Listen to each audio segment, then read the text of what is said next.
बोलिए। ततो अणिमादि प्रादुर्भावः काय संपत् तद्धर्म अनभिघातश्च।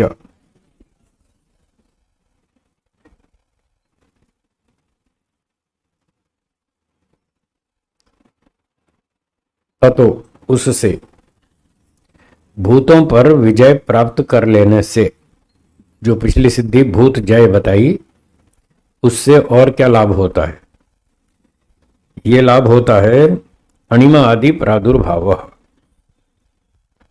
अणिमा आदि 8 सिद्धियां हैं। इन सिद्धियों की प्रादुर्भाव उत्पत्ति होती है, 8 सिद्धियों की प्राप्ति होती है भूतों को जीत लेने से। और क्या होता है? काय संपत्ति, और शरीर की संपत्ति प्राप्त होती है। और क्या होता है? तद्धर्म अनभिघातश्च, भूतों के धर्म उस योगी को परेशान नहीं करते, उन सुरक्षित रहता है। ये सारे लाभ होते हैं भूतों पर विजय प्राप्त करने से।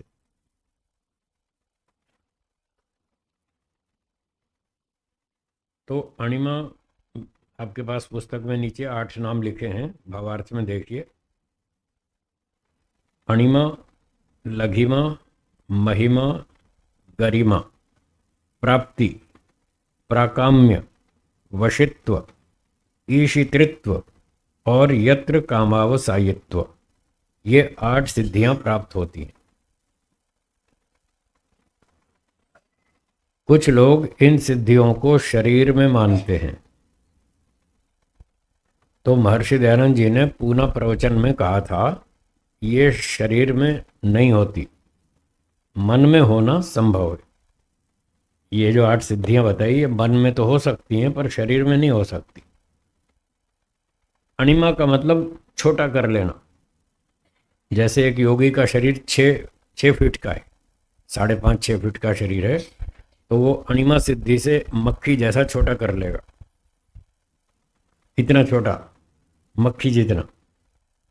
तो अब शरीर को तो इतना छोटा नहीं बना सकते ना, पर बहुत से लोग मानते हैं। वो ऐसे ही अंधविश्वासी लोग हैं, गहराई से सोचते नहीं, प्रमाण से, तर्क से, बुद्धि से विचार नहीं करते। तो वो लोग ऐसी ऐसी बातें मानते हैं कि योगी अपने शरीर को इतना छोटा बना लेता है, मक्खी जितना, और कहीं भी घुस जाता है, छुप जाता है, किसी को पता ही नहीं चलता। पर यह संभव नहीं है। ऐसे ही लघिमा, लघु, लघु का अर्थ होता है हल्का, तो योगी अपने शरीर को हल्का बना लेता है। ऐसे जैसे हवा में रुई उड़ती है ना, ऐसे रुई जैसा हल्का बना लेता है। तो ये शरीर में लागू नहीं होता। महिमा, महिमा महान, लंबा बना लेता है। जैसे पहले बताया था, चांद को छू लेता है, उंगली से चांद को छू लेता है, इतना लंबा बना लेता। तो ये शरीर में संभव नहीं है। गरिमा, भारी, हाथी जैसा भारी हो जाता है, 2 टन, 1 टन का, तो ये भी संभव नहीं है। प्राप्ति, वो जहां चाहे, प्राप्ति वाला था शायद, छूने वाला, चांद को छू लेता है उंगली से, ये प्राप्ति सिद्धि है। ऐसे ही प्राकाम्य, उसकी जो कामनाएं, सब कामना पूरी हो जाती है। जो मन में उसकी इच्छा हो, सारी इच्छाएं पूरी हो जाती हैं। वशित्व, सबको, भूतों को और भौतिक पदार्थों को, सबको अपने वश में कर लेता है। अग्नि को ठंडा कर देता है, पानी को गर्म कर देता है, उसका कंट्रोल चलता है हर चीज पर। और पत्थर में भी ऐसे डुबकी मारता है जैसे हम पानी में डुबकी मारते हैं। ऐसे पहाड़ों में, पत्थरों में ऐसे डुबकियां मारता है। ये सारी बातें लिखी हैं। तो ये सारी गड़बड़ है, ऐसी नहीं होती। लोगों ने, बेईमान लोगों ने मिलावट कर रखी है। तो ऐसी बातों को जो संभव नहीं है, सृष्टि क्रम के विरुद्ध हैं, उनको हम छोड़ देंगे। तो इसी प्रकार से ईशितृत्व, वो सबका मालिक बन जाता है, सब संसार का राजा बन जाता है। और यत्र कामावसायित्व, और जैसी उसकी इच्छा होती है वैसी वो वस्तुओं को वैसा ही बदल लेता है, जहाँ चाहे फटाफट पहुंच जाता है। अब यहाँ से हिमालय पर जाना हो तो एक चुटकी में वो हिमालय पर पहुंच जाएगा, रूस में पहुंच जाएगा, अमेरिका में पहुंच जाएगा। जो काम करना चाहेगा कर लेगा, उसकी सब कामनाएं पूरी हो जाती हैं। इस तरह की कुछ बातें लिखी हैं यहाँ पर, तो ये सारी गलत हैं, ऐसा नहीं होता। हाँ, योगी का मन सूक्ष्म होता है, उसकी शक्तियाँ विकसित हो जाती हैं। मन से वो चिंतन कर लेता है, सूक्ष्म वस्तुओं का विचार कर लेता है, बड़ी बड़ी सूर्य आदि पदार्थों का भी चिंतन कर लेता है। मानसिक स्तर पर देखें तो ठीक है, वो हो सकता है, शरीर में संभव नहीं है। तो ये हो गई अणिमा आदि सिद्धियों की उत्पत्ति, भूतों को जीत लेने से। सूत्र में अगली बात है काय संपत्ति, उसके शरीर की संपत्ति उसको प्राप्त होती है, शरीर की संपत्ति। वो संपत्ति क्या होती है वो अगले सूत्र में बताएंगे 46 में। और तद धर्म अनभिघातश्च, और भूतों के धर्म उसको बाधा नहीं डालते। जैसे अग्नि है, वो गर्म है तो उसको जलाएगी नहीं, गर्मी अग्नि का धर्म है। धर्म मतलब विशेषता। तो गर्मी अग्नि का गुण है या उसका धर्म है, वो उसको परेशान नहीं करेगा, बाधित नहीं करेगा, जलाएगी नहीं अग्नि। और पृथ्वी ठोस है, वो उसको रोकेगी नहीं। जैसे अभी बताया था, पानी में डुबकी मारेगा, जैसे पानी में डुबकी मारते हैं, मट्टी पत्थर में भी वो ऐसे ही डुबकी मारेगा, उसका ठोसपन उसको रोक नहीं सकता, ऐसा बता रहे हैं। ये सब गड़बड़ है, ऐसा नहीं होता। तो इसका अर्थ ये लेना चाहिए, भूतों के धर्म उसको परेशान नहीं करते, यानी वो भूतों के गुण जानता है। अग्नि गर्म होती है तो अपना बचाव करके रहेगा, अग्नि से दूर रहेगा।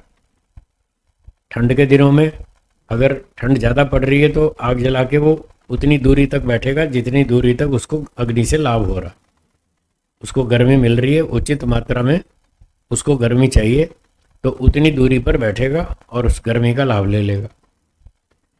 गर्मी का मौसम है तो स्नान कर लेगा, पानी की ठंडक का लाभ ले लेगा, उतना ही लेगा जितने से बीमार ना हो। ज़्यादा ठंडे पानी में नहीं नहाएगा, उसको भूतों के धर्म मालूम है कि पानी कितना टेम्परेचर वाला चाहिए। ठंड के मौसम में पानी गर्म करेगा तो उचित मात्रा में गर्म करेगा, ज़्यादा गर्म नहीं करेगा, बस इतना गर्म करेगा कि ठंडक मर जाए पानी की, वो रोगी ना बनाए। तो न वो गर्मी का ज़्यादा इस्तेमाल करेगा ना ठंडक का ज़्यादा करेगा, वो कंट्रोल रखता है, भूतों के धर्मों का उचित मात्रा में उपयोग करता है। इसलिए ये जल पृथ्वी अग्नि जो भूत हैं ये उसको दुखदायक नहीं होते, इसका ये अर्थ है। हर चीज़ का बुद्धिमत्ता से उपयोग करेगा क्योंकि वो जानता है इन सब में क्या क्या गुण है। इस प्रकार से भूत उसको परेशान नहीं करते, उसने भूत जय सिद्धि प्राप्त कर ली। आप भी थोड़ी मेहनत करेंगे तो आप भी कर सकते हैं, ठीक है। हाँ बिल्कुल संभव है, मैंने कर रखी है इसलिए तो मैं बीमार नहीं होता। मैं इन चीज़ों का पूरा पूरा ठीक ठीक लाभ लेता हूँ, 365 दिन काम करता हूँ, कभी बीमार नहीं होता, ठीक ठाक रहता हूँ। गर्मी ठंडी का ठीक उपयोग करता हूँ, चाहे कार में चाहे रात को एसी में। अभी बताया था ना 28-29 डिग्री तापमान रखता हूँ मैं, एसी रूम में भी सोऊंगा अगर 20-22 नहीं रखता, 28-29 रखता हूँ, बस गर्मी नहीं लगे, परेशानी ना हो, मच्छर नहीं काटे। इतनी मात्रा में पंखे की हवा का उपयोग करता हूँ। लोग फुल स्पीड चलाते हैं, हाँ या ना। अब फुल स्पीड चलाने पे एक तो शोर होता है पंखे का, वो शोर परेशान करता है, बाधा डालता है, तो उसको भी मैं कम कर देता हूँ। बस जीवन रक्षा के लिए इन चीज़ों का उपयोग करना चाहिए, उतना मैं कर लेता हूँ। तो ये सिद्धि मुझे भी प्राप्त है, ठीक है आप भी कर सकते हैं। चलिए आगे चलते हैं। सूत्र 46। रूप, लावण्य, बल, वज्र, संहननत्वानि काय संपत्। पिछले सूत्र में कहा था भूतों पर विजय प्राप्त करने से काय संपत्ति, ये सिद्धि भी प्राप्त होती है। शरीर की संपत्ति, तो शरीर की संपत्ति क्या है उसको इस सूत्र में बताया। पहला बताया रूप, उस व्यक्ति का रूप अच्छा हो जाता है, सुंदर हो जाता है,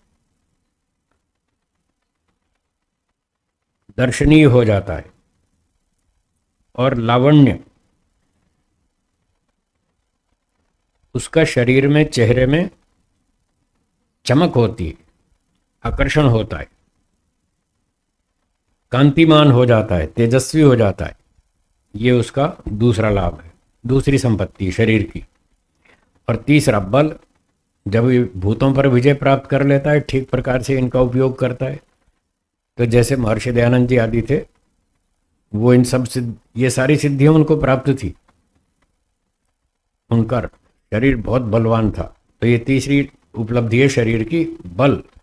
उसके शरीर में अच्छा बल होता है, क्योंकि वो सब चीज़ खाना पीना कंट्रोल से खाता है, व्यायाम करता है, खाना पीना ठीक रखता है, संयम से चीज़ों का उपयोग करता है, गर्मी ठंडी का ध्यान रखता है, शरीर को तपस्वी बनाता है, कठोर बनाता है, तो फिर उसको शक्ति भी अच्छी मिल जाती है। महर्षि दयानंद जी के जीवन में हम बहुत सी घटनाएं सुनते हैं। कई बार अच्छे अच्छे पहलवान आके उनको टक्कर मारते थे और वो उनसे अपनी रक्षा कर लेते थे। एक घटना बताते हैं, एक पहलवान आया कहीं, उनसे किसी ने भड़का दिया था उसको कि ये महाराज जो ठोक के आओ थोड़ा। तो वो आया और स्वामी दयानंद जी ने देख लिया, इसकी नीयत खराब है, ये कुछ रगड़ा झगड़ा करेगा, तो उसने ललकारा, आओ कुश्ती में। तो महर्षि दयानंद जी खाम उलझना नहीं चाहते थे। उन्होंने कहा ठीक है, कुश्ती बाद में लड़ेंगे, पहले ज़रा मेरा एक काम कर दो। एक रुमाल, लंगोट या कुछ ऐसा कपड़ा सा ले लिया, उन्होंने पानी में भिगोया और उसको निचोड़ दिया। फिर पहलवान से कहा लो अब इसको निचोड़ के पानी निकालो, फिर लड़ेंगे कुश्ती। तो पहलवान ने जोर लगाया, उसमें से पानी नहीं निकला। फिर महर्षि दयानंद जी का लाओ मुझे दो। उन्होंने वो कपड़ा लेके फिर निचोड़ा, उसमें से पानी निकल आया। तो इतने में वो पाँव छू के चला गया, महाराज देख लिया पाँव छू के चला गया देख लिया। एक राजा की घटना सुनते हैं। राजस्थान के कोई राजा थे, राव कर्ण सिंह। राव कर्ण सिंह, उनसे उनकी बातचीत हो रही थी महर्षि दयानंद जी की, और बात चलते चलते किसी बात पे राजा को गुस्सा आ गया, वो ज़्यादा ही गुस्सा बढ़ गया। उन्होंने उठाई तलवार महर्षि दयानंद को मारने के लिए। तो जैसा बताते हैं इतिहासकार लोग, उन्होंने राजा की तलवार छीन ली और ऐसे जमीन पे टिका के उसको तोड़ दिया। लोहे की तलवार ऐसे जमीन पे टिका के ऐसे तोड़ दिया उसको। तो राजा को पसीना आ गया। उन्होंने देखा ये आदमी है क्या है, लोहे की तलवार को तोड़ दिया तो मेरा तो सुरमा बना देगा तो बेचारे बहुत घबरा गए, तो उनको छोड़ दिया। तो महर्षि दयानंद जी ने कहा देखो राजन, आप क्षत्रिय हैं, क्षत्रिय का धर्म नहीं है सन्यासी वे तलवार उठाए। आपने अपने धर्म का उल्लंघन किया, भंग किया। और मैं सच्चा विद्वान हूँ, सच्चा ब्राह्मण हूँ, सच्चा सन्यासी हूँ, मेरा काम भी नहीं है तलवार चलाना, इसलिए मैंने तलवार तोड़ दी। जाओ, आपको माफ़ किया, बस आगे ध्यान रखना, आगे ऐसी गलती नहीं करना। तो ऐसा कह के उनको छोड़ दिया, माफ़ कर दिया। ऐसी बहुत सारी घटनाएं मिलती। तो उसका शारीरिक बल भी अच्छा होता है।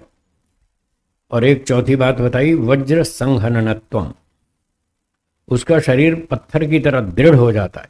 वज्र कहते हैं पत्थर को, अश्मा भी कहते हैं, अश्मा माने भी पत्थर है। तो वेद के मंत्रों में ऐसा आता है कि हम भगवान से प्रार्थना करते हैं और भगवान भी आशीर्वाद देता है। हम भगवान से प्रार्थना करते हैं, हे ईश्वर मेरा शरीर पत्थर की तरह बलवान हो, मजबूत हो, तो मैं भारी भारी काम भी कर सकूं और इन भूतों के आक्रमण से बच सकूं। तो एक मंत्र में ईश्वर का आशीर्वाद मिलता है, अश्मा भवतु ते तनूह। तो ईश्वर कहता है तुम जाओ, व्यायाम करो, खान पान ठीक रखो, संयम से रहो, ब्रह्मचर्य का पालन करो, तो तुम्हारा शरीर पत्थर की तरह मजबूत हो जाएगा। अश्मा भवतु ते तनु, तुम्हारा शरीर पत्थर की तरह बलवान मजबूत हो जाएगा। तो ऐसे ऐसे मंत्र भी मिलते हैं। तो वज्र संघनत्वानी, ये भी एक सिद्धि है, उसका शरीर पत्थर की तरह बलवान हो जाता है, मजबूत हो जाता है। ये है काय संपत्ति, शरीर की संपत्ति। तो ये भूतों पर विजय प्राप्त करने से ये सारे लाभ होते हैं।